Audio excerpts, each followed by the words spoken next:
हुन त अविद्या, नास्तिकता अनि अश्रद्धाद्वारा चारैतिरबाट घेरिएको वर्तमान परिप्रेक्ष्यमा यो इन्कन्सिभेबल, अचिन्त्य र अनइमेजिनेबल, अकल्पनीय, कल्पनै गर्न नसकिने कृष्ण जन्मलीलाको रहस्य उद्घाटन गर्नु, रहस्य सुनाउनु भनेको एक हिसाबले व्यङ्ग्यको पात्र बन्नु मात्रै हो। व्यङ्ग्यको पात्र बन्नु मात्रै हो, तर पनि यो थ्याङ्कलेस टास्क हो साधु सन्तको कि आफूले जानेको, आफूले गुरुजन साधु सन्तहरूबाट सुनेको कुरा जस्ता तस्तै सबै समक्ष प्रस्तुत गर्नु। यो थ्याङ्कलेस टास्क हो, कसैले थ्याङ्क्स दिँदैनन् यो कार्यलाई। त कृष्ण जन्माष्टमीको अवसरमा आज हामी श्रीकृष्ण जन्मलीला सम्बन्धी अत्यन्त गुप्तभन्दा गुप्त र एकाधलाई मात्र थाहा भएका केही रहस्यहरूको बारेमा चर्चा गर्न जाँदैछौँ। भगवद् गीतामा भगवान श्रीकृष्णले बताउनुभयो, जन्म कर्म च मे दिव्यम एवं यो वेत्ति तत्त्वतः त्यक्ता देहम पुनर्जन्म नैति मामेति स्वार्जुन। हे अर्जुन, जसले मेरो जन्म कर्मको दिव्य लीलालाई बुझ्दछ उसले यो शरीर छोडेपछि तत्काल मेरो दिव्य धाम प्राप्त गर्दछ र यो संसारमा फेरि फर्केर आउँदैन। भगवान श्रीकृष्णको जन्म कर्मको लीला मात्र यदि कसैले बुझ्न सक्यो, ठिक छ, पूजापाठ गर्न सकेन, नो प्रब्लम, तर जन्म कर्मको लीला जुन दिव्य छ त्यसलाई बुझ्न मात्र सक्यो भने पनि भगवान श्रीकृष्ण गीताश्रीमा बताउनुहुन्छ कि उसले यो शरीर छोडेपछि उहाँको धाम प्राप्त गर्यो, अब ऊ जन्मनु मर्नु पर्दैन। हेर्नुहोस्, अब भनेपछि कृष्णको जन्म कर्मको लीला कति दिव्य होला। दिव्यको अर्थ ट्रान्सेन्डेन्टल, अर्थात् यो भौतिक जगतको हुँदै होइन।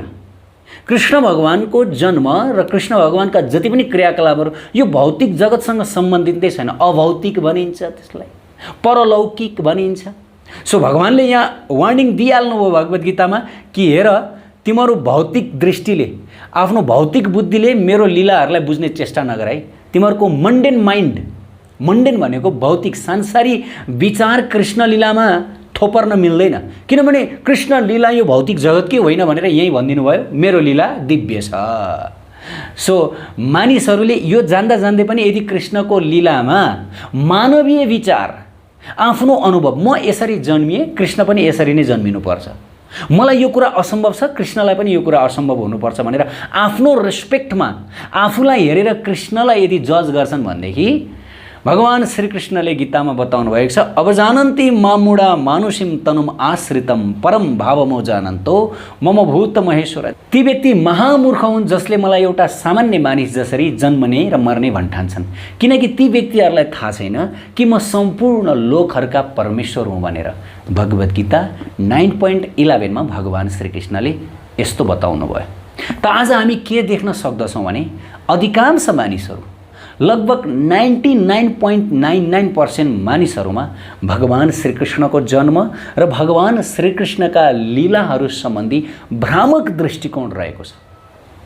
अशास्त्रीय मत र अशास्त्रीय विचारहरू मानिसहरूको मनमा रहेको छ। केवल सर्वसाधारणहरूको मात्रै म कुरा गर्दिनँ, महान महान कथित गुरुजनहरूमा पनि भगवान श्रीकृष्णका लीला सम्बन्धी भ्रामक दृष्टिकोण छ र उहाँहरूको प्रचारबाजीहरू पनि यस्तै रहेको छ। तर शास्त्रमा नलेखेका कुराहरू नै हाम्रो समाजमा बढी प्रचार प्रसार भएका छन्। रहस्य मानिसहरूलाई कमै थाहा छ।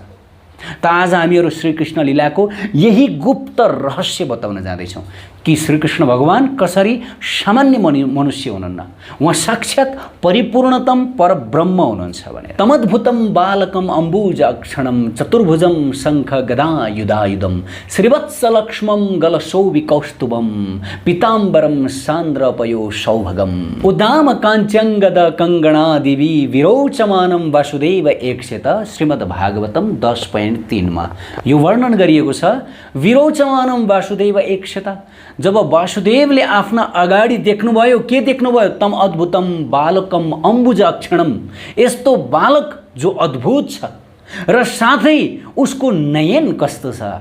अम्बुज अक्षणम, अम्बुज अक्षणम भनेको जसको नयन कमल जस्तो छ।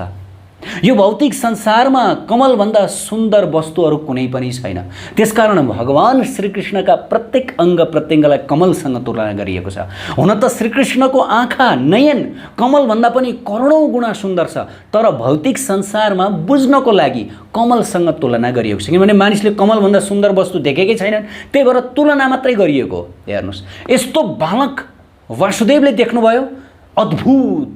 हेर्नुहोस् है, पुरा त्यो जति पनि जेल छ, जेलको अन्धकार सबै नष्ट, करोडौँ सूर्य समान तेजस्वी। अब तपाईँ हामीहरू विचार गर्न सक्छौँ के कुनै संसारी बालक यस्तो अद्भुत रूपमा जन्मिन सक्छ? के हामीहरूले देखेका छौँ? भर्खर जन्मिएको संसारी बालकको स्थिति कस्तो हुन्छ? के उसको आँखा कमल जस्तो सुन्दर हुन्छ? यो हामीले प्र्याक्टिकल देखेको कुरा हो, अनुभव गरेको पनि कुरा हो। भर्खर जन्मिएको बालकको रूप कस्तो हुन्छ? अद्भुत रूप त निश्चित रूपले आउँदैन, उसबाट त्यस्तो तेज पनि निश्चित रूपले आउँदैन, र उसको नयन कमल जस्तो त निश्चित रूपले हुँदैन, टप्प टालिएको हुन्छ नयन। तर यहाँ कृष्ण भगवानको नयन कस्तो भन्यो? कमल समान सुन्दर, अति नै सुन्दर, अति नै अद्भुत बालकको जन्म भयो। त संसारी बालक यसरी जन्मन सक्दैन। चतुर्भुजम अर्थात् 4 हात, जसमा शङ्ख, चक्र, गदा र पद्मद्वारा सुशोभित भएर भगवान श्रीकृष्ण प्रकट हुनुभएको थियो। अब तपाईँ हामी विचार गर्न सक्छौँ के कुनै संसारी बालक 4 हात लिएर जन्मन सक्छ होला? के हामीहरूले हाम्रा छोरा नाति 4 हात लिएर जन्मिएको देखेका छौँ? र केवल जन्मने मात्रै होइन, आफूले खेल्ने खेलौना इत्यादि पनि आफ्नो जन्मसँगै माताको गर्भबाट ल्याएको हामीले देखेका छौँ? निश्चित रूपले देखेका छैनौँ। तर श्रीकृष्ण आफ्ना सम्पूर्ण दिव्य आयुधहरूका साथमा प्रकट हुनुभयो। अनि त्यति मात्र होइन, श्रीवत्स लक्ष्मम गलशोभि कौस्तुभम, श्रीवत्स चिन्ह जुन उहाँको शाश्वत श्रीवत्स चिन्ह पनि उहाँको वक्षस्थलमा थियो। अनि साथै गलामा कौस्तुभमणि सुशोभित थियो। कुनै बालक मालै लगाएर जन्मिएको हामीहरूले अहिलेसम्म सुनेका छौँ? छैनौँ नि। अनि त्यसै गरी पिताम्बरम सान्द्रपयो सौभागम, पिताम्बर धारण गरेर, ड्रेसअप गरेर, रेडिमेड, त प्रभुपादजी बताउनुहुन्छ श्रीकृष्ण रेडिमेड प्रकट हुनुभएको थियो। कुनै पनि बालक यस्तो रेडिमेड प्रकट हुँदैन। र बालक जुन जन्मिन्छ, संसारी बालकको कुरा गर्दैछु, संसारी बालक जन्मिँदाखेरि उसको स्थिति कस्तो हुन्छ सबैलाई थाहा छ। भित्र आमाको गर्भमा साललालमा ढाडिएर बसेको हुन्छ र बाहिर निस्कदा पनि हामीले उसलाई ढाडिएको देख्दछौँ र उसको स्वरूप त्यति सुन्दर देखिँदैन। प्यारा भक्त सज्जन, यो हामीले देख्न सक्दछौँ। तर भगवान श्रीकृष्ण पिताम्बर धारण गरेरै जन्मिनु भयो। अनि सान्द्रपयोद सौभागम अर्थात् उहाँ श्यामल रूपमा प्रकट हुनुभयो। श्यामल रूप भनेको भर्खरै आकाशमा मेघ गर्जन सहित उदित भएको बादल, जसको रङ न कालो हुन्छ न सेतो, कालो र सेतो रङको मिश्रित रङलाई नै श्यामल भनिन्छ। हो, प्रभु यही श्यामल रूप लिएर प्रकट हुनुभयो। अनि साथै महार है वैदुर्य किरीट कुण्डलम, किरीट कुण्डलका साथमा प्रकट हुनुभयो। कुनै यस्तो संसारी बालक कुण्डल लगाएरै प्रकट हुन्छ होला? अनि किरीट मुकुट लगाएरै जन्मन्छ होला? ताज लगाएरै जन्मन्छ होला? यस्तो घटना र यस्तो न्युज आजसम्म कुनै न्युज पेपरले पनि छापेको छैन, एफएम टिभीमा पनि सुनिएको छैन।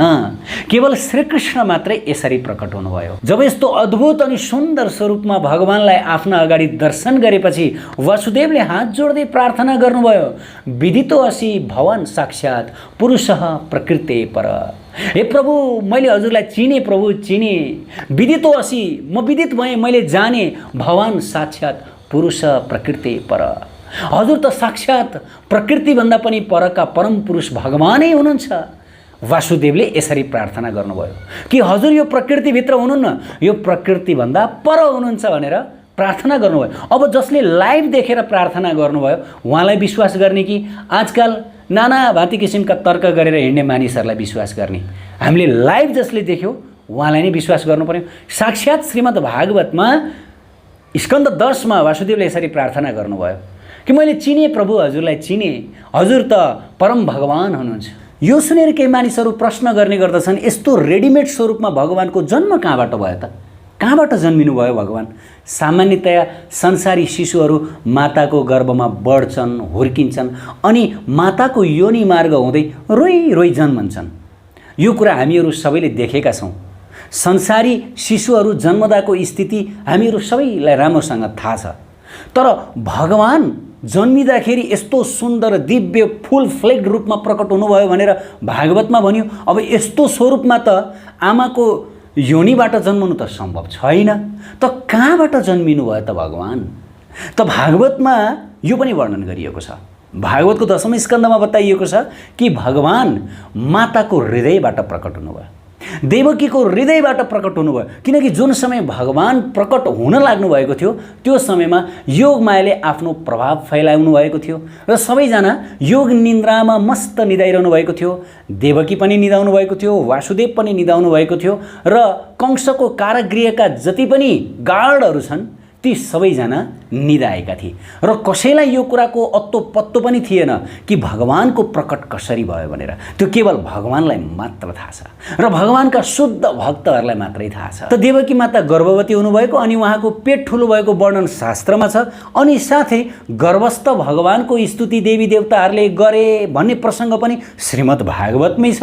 यो चाहिँ कसरी भयो त? कसरी उहाँको पेट ठुलो भयो, उहाँ कसरी गर्भवती हुनुभयो? शास्त्रमा यही वर्णन गरिएको छ। त यसको उत्तर कहाँ छ भन्दा यसको उत्तर ब्रह्मवैवर्त पुराणमा एकदमै मजाले दिएको छ। त्यहाँ वर्णन गरिएको छ, अयोनि सम्भवा देवी वायुर्गर्भा कलावती सुसुभे मायाया वायुंसा तत्र अविर्बभुः।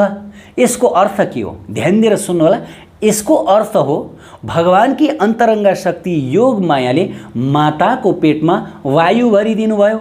अयोनि सम्भवा देवी वायुर्गर्भा कलावती, गर्भमा वायु भरिदिनु भयो। योग मायाले देवकी माको पेटमा वायु भरिदिनु भयो, उता ब्रजमा यशोदा माताको पेटमा पनि वायु भरिदिनु भयो, अनि उता वर्षानामा कीर्ति माको पेटमा पनि वायु भरिदिनु भयो। त्यसकारण भ्रममा नपर्नुहोस्, सम्पूर्ण शास्त्रहरूमा यही वर्णन गरिएको छ कि यो योग मायाको खेल हो। अनि त्यो पेट उठेको जस्तो किन देखाउनु पर्यो? किनभने पेटै नउठिकन यदि शिशुको जन्म हुन्छ भने त माता डराउनुहुन्छ, भयभीत हुनुहुन्छ। यो त एकदम असामान्य विषयमा छ, सबतिर हो हल्ला हुन्छ, भागाभाग हुन्छ। यो त हुनै नसक्ने कुरा हुन्छ, असामान्य घटना हुन्थ्यो, समाजमा विरोधाभास फैलाउने किसिमको हुन्थ्यो। त्यसैले भगवान समाजमा विरोधाभास फैलाउन चाहनुहुन्नथ्यो। उहाँ त भक्तहरूका साथमा प्रेम लीला गर्न पनि आउनुभएको थियो। त्यसैले भगवानकी अन्तरङ्ग शक्ति योगमायाले यस्तो व्यवस्था गरिन् कि माताहरूलाई पनि लाग्यो मेरो छोरो मेरै पेटबाट जन्मिएको हो र माताहरूमा त्यो वात्सल्य भाव पनि प्रकट हुनु पर्यो नि त। यदि पेटै नफोलिकन बालकको शिशुको जन्म हुन्छ भने माताहरू डरले भाग्ने छन्, माताहरूले केयर गर्ने छैनन्। सो त्यही भएर भगवानले मातृवत्सलता जगाउनको लागि यो योगमायाद्वारा कार्य गराउनु भयो। अन्यथा न माता राधा कीर्तिमाको गर्भबाट प्रकट हुनुभयो, न श्रीकृष्णचन्द्र उहाँ यशोदा देवकीबाट प्रकट हुनुभयो। उहाँ स्वेच्छामय भगवान हुनुहुन्छ, जहाँबाट पनि प्रकट हुन सक्नुहुन्छ। मनुष्यको जन्म नियम उहाँमा लागू हुँदैन। यदि कोही मनुष्यले म जन्मे जसरी उहाँ जन्मिनुपर्छ भन्ने किसिमको यो विचार राख्दछ भनेदेखि भगवानले पहिले भन्नु यो व्यक्ति मूर्ख हो, यो अज्ञानी हो। त्यही भएर हामीहरू अज्ञानी बन्नुहुन्न। श्रीकृष्ण लीला अत्यन्त रहस्यमय छ। उत्कृष्ट आध्यात्मिक जानकारीहरूका लागि नेपालकै पहिलो शुद्ध आध्यात्मिक च्यानल टिभी लजिकल कृष्णलाई सब्स्क्राइब गर्न नभुल्नुहोला र हरेक अपडेट्सका लागि यो बेल आइकन पनि दबाइदिनुहोला।